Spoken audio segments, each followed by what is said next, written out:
and welcome to the Voices of Plaksha, the signature series. Today with us we have Professor Karan Babbar. He is Assistant Professor in Plaksha University. Welcome to the podcast, sir. Thank you, Saurabh. Thanks for having me. So before we start into any discussion or any other topic about Plaksha University or the subjects which you teach in university, I just want to know who you are as an individual. So please. I don't know what to say in this case. So perhaps I'm someone who is very relaxed, laid back, someone who is deeply rooted into the social causes, which very clearly comes out in my research. So yeah, someone who is calm, composed, and perhaps who really needs to work on some of the social causes, who wants to use his degree beyond a certain research level to make certain kind of impact. So I hope so that's a good way to maybe So, Professor, if I just see your graph, you started with your engineering degree from MDU, and yes. then you delved into the whole world of economics, and you did your PhD from IIM Ahmedabad in economics. I just want to know, initially, what was that curve where you identified that you want to do your PhD in economics coming from a total engineering background beforehand? Okay, I think that's a valid question to ask, and this is something that people have been asking me a lot of times. So while I was doing my engineering, I figured out that I want to study further. What did I wanted to study? I wasn't very clear. So post my engineering, I started working with Accenture Services Private Limited. That's when I understand about some fellowships like Teach for India, Gandhi fellowships, and I certainly applied for them. When I started applying there and when I got into Teach for India fellowship, I was doing a few school visits. That's when I realized I need to make some kind of impact in the development sector. But then when I got into TFI, I realized that the kind of impact that I wanted to make is just not within a classroom, but beyond that. And PhD makes more sense in such a situation because then you can make certainly some kind of impact which is way beyond a classroom. And that's why PhD seemed to be a better positioning for me, more precisely in public policy and development economics. So, was there any defining moment, like any particular, let's say, mentor on an observation or any anecdote which you could share, like which made you think or realize like economics is something which you want to pursue, especially? I think more than economics, it's the gender part that I really wanted to do. So when I started my PhD, we have something called zero term, and they have two courses, which is sociology and maths. Maths I was aware about previously, but when sociology started, one of the very fascinating things for me was there's a difference between gender and sex. So that's when I started conceptualizing about it. Then with different courses, you get exposed to a variety of options, and in that particular situation, gender really stood out to me. I figured out that we can work on menstrual health, domestic violence. These were like some of the areas that really sort of stood out to me, and that's what I started pursuing when I started doing my PhD. So these were the areas and that's how I started dwelling into these areas. So, I do believe that you are the professor of gender economics specifically as a discipline in university, but I also wonder and want to understand that gender economics as a discipline, was it a subject which you intentionally choose from the very start, or were there certain observations which you saw around which you chose this particular discipline within When I economics? entered, I wanted to do something on technology of education. Okay, so that's interesting. So how come And gender from economics? technology of education to gender econ, it's completely different ballgame altogether. But that's what the exposure does to you. Because being an engineer, I wasn't aware about the developmental subjects that happens. That's when you start reading, you realize. So it's a very different kind of training which happened for me as an engineer. So I think that training really helped me out in understanding the core of what I really sort of want to target. And gender was very close to my heart, given that I come from a family with a very strong feminine background. Okay. I was raised by my grandmother, my mother, then my sisters. So you see, there's a lot of feminine energy. My grandpa was a great feminist as well. So these things have come in me. And I think from the background itself, I was very strong in terms of gender ideologies. And perhaps IMA and the public policy and econ department really provided me that extra push which I needed to do this further. But again, coming back to your whole journey, you started with the as a individual within industry. You're working in public policy sector as well, and industry sector everywhere. But somehow you are now as an serving as an assistant professor, role of an educator. That is quite a shift, basically coming from industry to an educator. How did this particular shift happen? Was it just your PhD which shifted you to this particular path, or maybe you could have done much more research in your particular fields after your PhD, but you chose teaching as a profession. Like, of course, research is still going on, I believe, but how come you are as an educator working? Like, I think PhD did not do it. okay. So since the very starting, like I was the eldest child in the family, so you're supposed to teach your younger siblings. Then I was taking tuition since class 11th. So that was also there. So these things I've already been doing in very small pockets. And when I started doing PhD, then you have to TA two particular courses. That's when I further realized that, this is very important. And before my PhD, I was also a part-time educator training students for CAT and GMAT, the quantitative side. So I have all along done education, teaching per se, not in a full time but in a part time position. But I wasn't aware that I'm going to make it a full time career. So also you talked about the research. I'm still doing a lot of research. So as a part of this profession, research is also one of the important criteria. So you're supposed to teach, but at the same time you're also supposed to continue doing your research and making the impact that you want to see.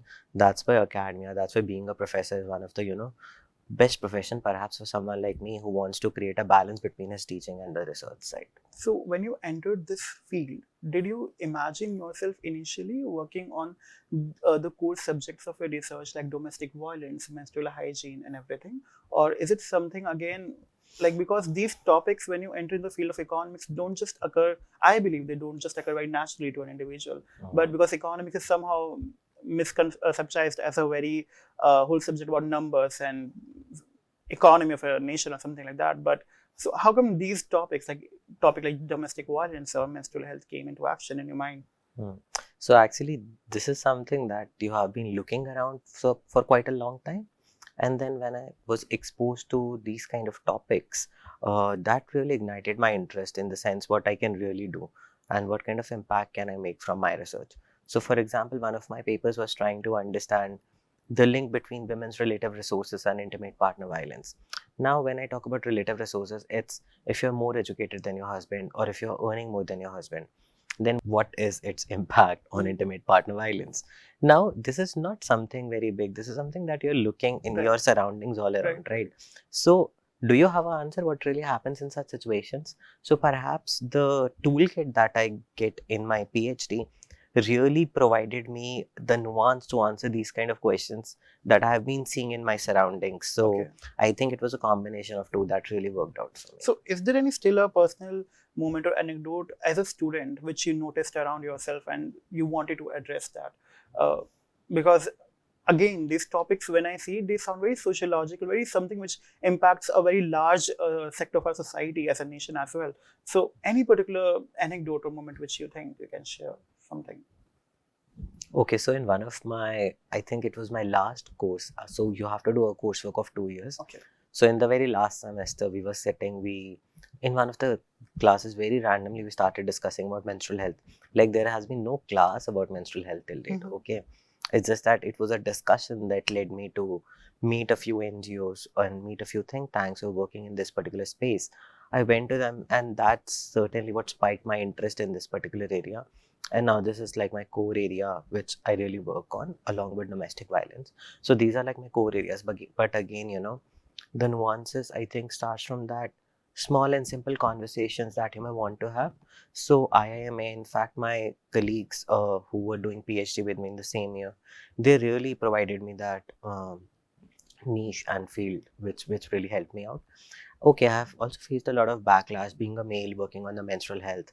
So people have started making few names when I really started working in the space. But slowly and steadily that they realized that I'm not doing this just for my PhD journey, but I'm going to do this further as well. And that's when a lot of people realize that I can also work on it. So my research has not only tried to create some kind of impact, but it has also break some of the barriers and taboos that we see in the field. By being a male, I'm working in the menstrual health space. I think that also appreciated and sort of ignited some other minds and some other males as well who really wanted to work in the I field. believe this change of perspective was very much needed in the current scenario as well. And the way our nation is heading, of course, this kind of scenario allows us to break certain stereotypes in actual. Coming to the current present scenario and situation, You right now in Plaksha University, and we know Plaksha University is total tech-oriented university somewhere, and also being a tech university, Plaksha University is trying to be somewhere in the intersection of interdisciplinary of a lot of subjects. You as an economics professor here, why do you think that engineering institute, especially like Plaksha, should teach their students in economics, subjects including economic sector? I think when we understand engineering, engineering is not just about the abstract concepts or about the technical skills and the tools, but you also need to understand the numbers. So when I talk about economics, economics is not just about numbers. In my opinion, it's a very interdisciplinary approach. It tells you a lot of things altogether. So I think that's very important, that we certainly need to teach to engineers. We need to give them some kind of social values. So economics as a whole bunch is just beyond the basket of numbers that we have been looking into. It is giving them the grounding that they really need in terms of setting up skills which they certainly need to do.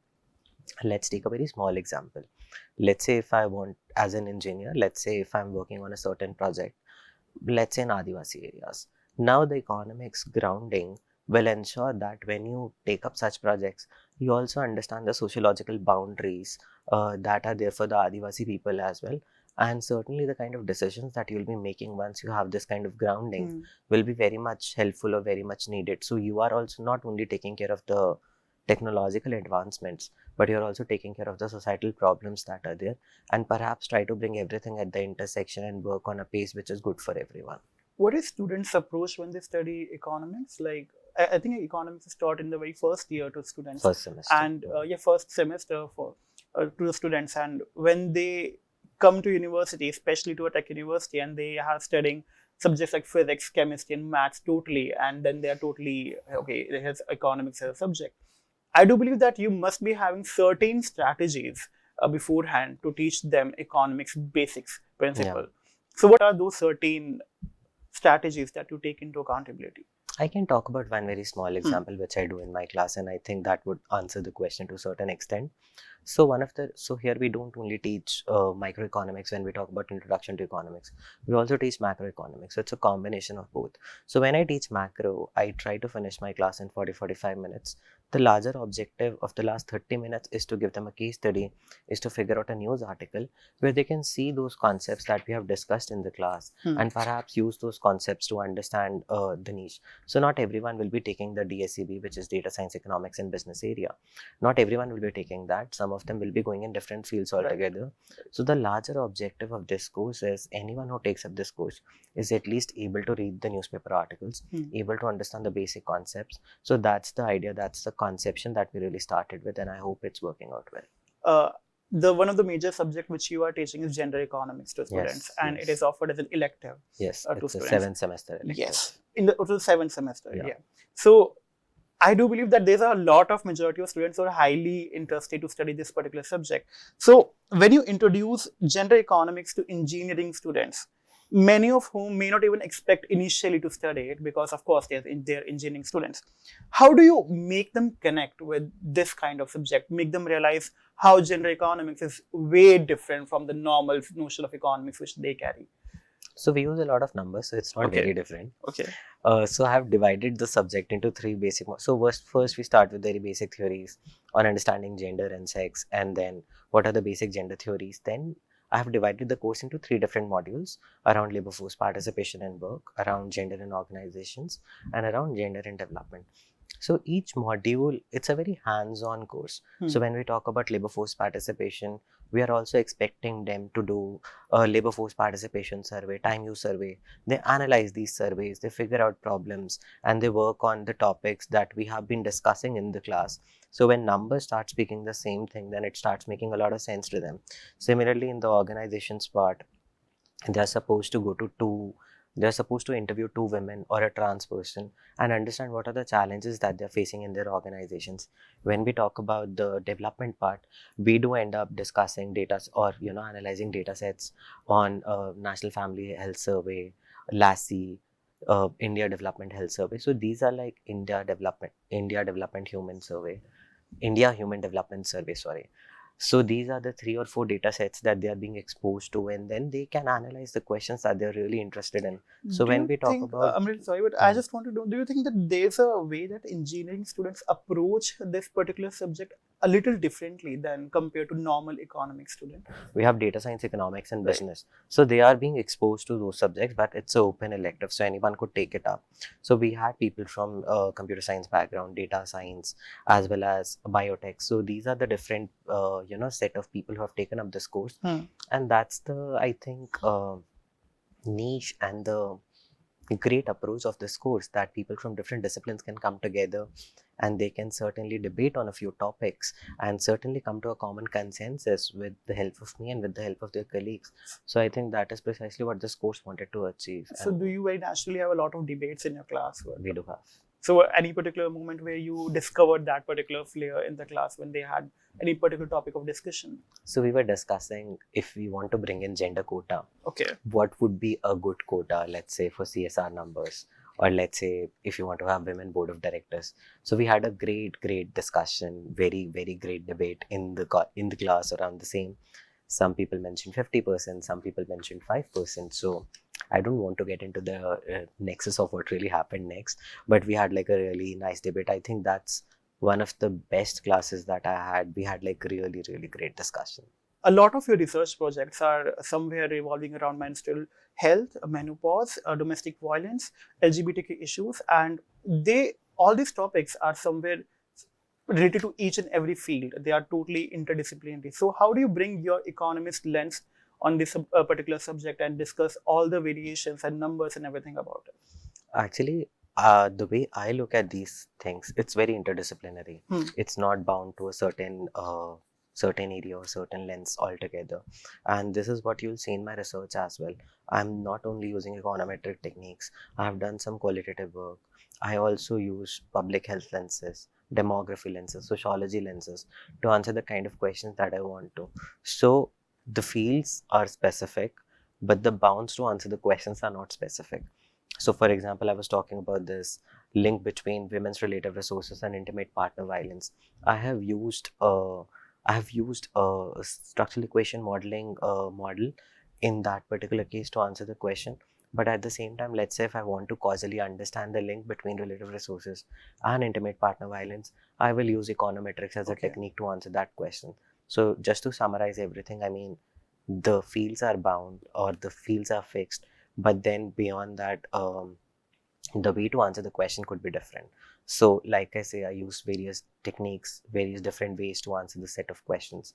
So I think that's what we really need to focus I do on. understand that you're an economist and you majorly rely on numbers and data, but have you also done some of the field work if required? So actually, one of the things that I was doing, my PhD is a little special, let me Okay. put it that way. So when I started my PhD, first 2 years, we have coursework, and then you have to defend your proposal. During that time, COVID started. Okay. So technically, I have done my field work during the COVID. So one of the areas that I was interested beyond my field work was on understanding the impact of COVID-19 lockdown on period product usage, distribution, and largely what's happening in menstrual health. So I use 2 secondary data sets. One is HMIS, which is Health Management Information System. So we use data from there to understand the period product distribution data, because sanitary pads are distributed to free. Right. At the same time, we use CMIE data to understand the period products from the consumption side. So these were 2 high quantitative studies to understand what was the impact on period product distribution and consumption. But beyond this, what were the larger problems that women were facing? So I did an online survey. It was floated on my social media, and via that, I distributed the survey overall.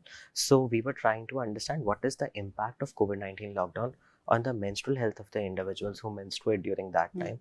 So these 3 things combined together formed a very comprehensive approach of what really happened during COVID-19 lockdown and what was its impact on the menstrual health. So this was perhaps one of the things that I I think tried this is looking one of into. your most celebrated article as well, like which was covered widely by a lot of publications on how India's COVID-19 lockdown impacted menstrual health.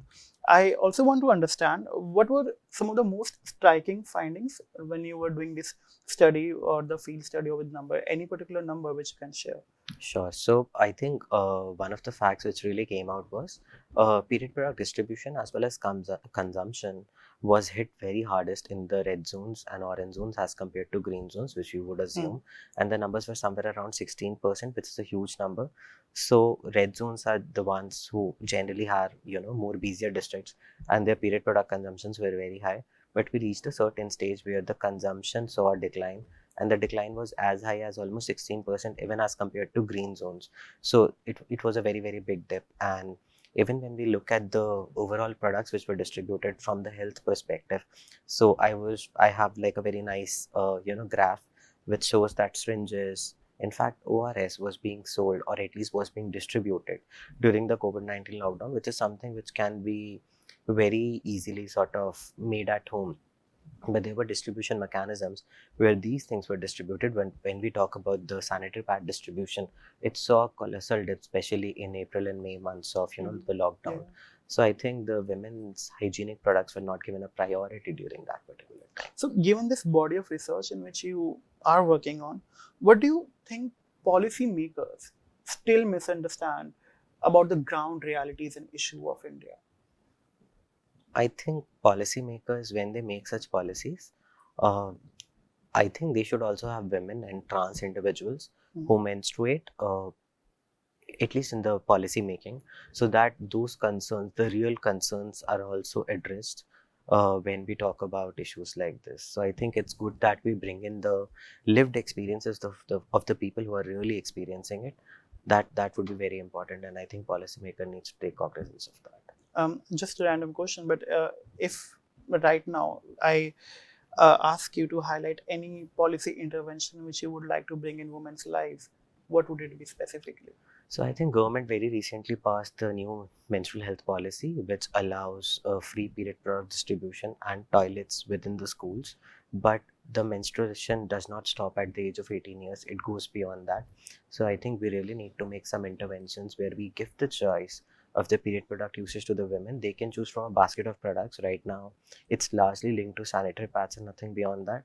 So I think we really need to make women and trans individuals aware of the different products that are available, give them the agency to choose the Hmm. period product that they want to use. At the same time, we need to ensure that the basket goes beyond the 18 years. Right now, everything is linked to school going girls. I think we need to make policies which goes beyond school girls and is given to everyone who is menstruating. Looking ahead, is there any particular field of research where you also want to work on, or like any such social Very issue you want to recently, talk very about? recently, I've started looking into data sets of Nepal as well. Okay. India and Nepal are geographically very similar, and then I had a few contacts who work in Nepal, so I understand the land making and policy making scenario in Nepal as well. So one of the areas or one of the fields that I've really started looking into is mental health, and then perhaps the intersections of these fields together. So very recently, I published a paper which was trying to understand the linkages between menstrual health and mental health outcomes in Nepal, and we found that a good menstrual health leads to 18.9 percentage point decline in anxiety Right. and around 11 percentage point decline in depression. My next paper is trying to understand how to unpack these things all together. So that is precisely what I'm trying to look at. So maybe looking at mental health specifically, and perhaps trying to understand its intersection with the other lenses that I work, so with the other fields that I work upon. How does Plaksha's interdisciplinary approach and environment help you to shape your research projects? Does it allow you to nurture new ideas? Like, are you working on something like that? Okay, so I think it's a very relevant and a very important question. So Plaksha has people from computer science background, computer science AI, then we have data science, economics and business, then we have robotics, so and biotech. So largely all these fields are quite different.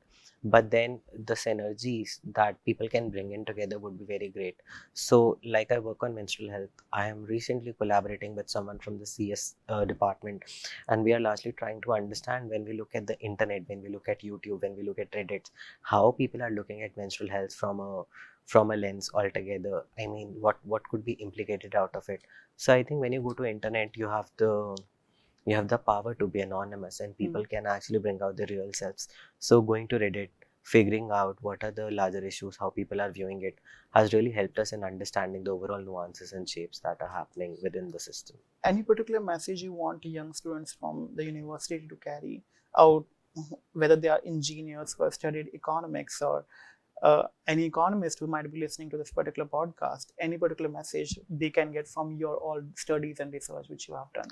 I think I have been told multiple times, even during our interaction, it has come out that you're working on very niche topics, Right. something which is not very frequent.